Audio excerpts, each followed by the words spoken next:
Друзья, всем привет! На канале снова Техник Механик. Для моих подписчиков сообщаю, что видео дальше можете не смотреть.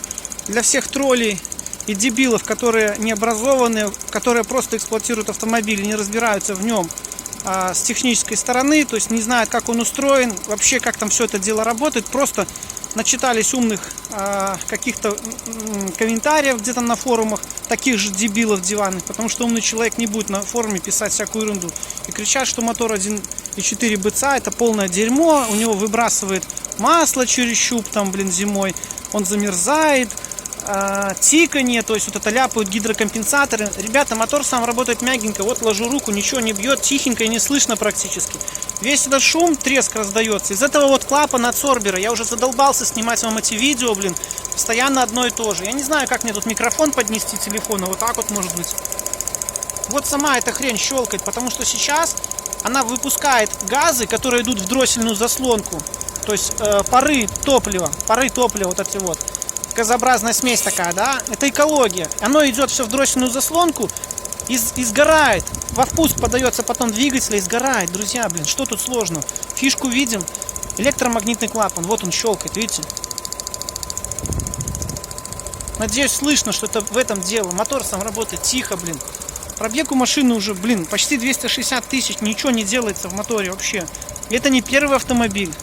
Эти моторы ходят до полмиллиона без капиталок. Если масло вы будете менять через 5000, лить туда более-менее качественное масло, я имею в виду недорогое, а именно качественное, потому что на рынке куча подделок. Вы можете залить за $100 канистру, купить фирменного крутого масла. Окажется дерьмо.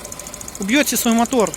Все, завели, 5 минут поработал на галевом масле, все, на свалку. Поэтому достали уже эти комментаторы, Сходите, поучитесь куда-нибудь, я не знаю, книжки, литературу почитайте.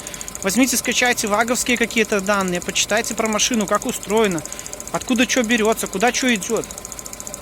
Ну реально, невыносимо. Еще раз говорю, вот клапан от сорбера.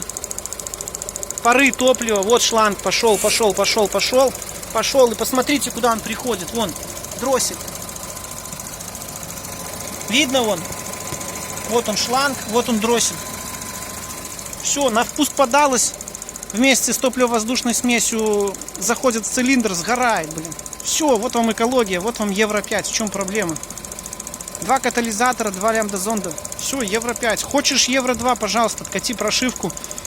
Будет тебе Евро 2, Одной лямбды можно поставить, достаточно будет.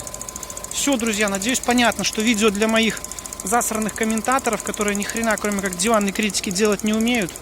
Не пишите мне эту херню, друзья. Нормально адекватных людей я всегда приветствую. Есть канал на ютубе, смотрите, да, есть группы ВКонтакте, есть Инстаграм. Пожалуйста, умных людей приветствую всегда. Можете позвонить мне, задать любой вопрос, что касается Шкоды, Volkswagen, Audi. Но больше сейчас усилен на Шкоду и Volkswagen. Audi там немножко уже по-другому. Принцип тот же, но есть нюансы по электрике. Там я что-то помогу, что-то нет. Эти машины знаю наизусть.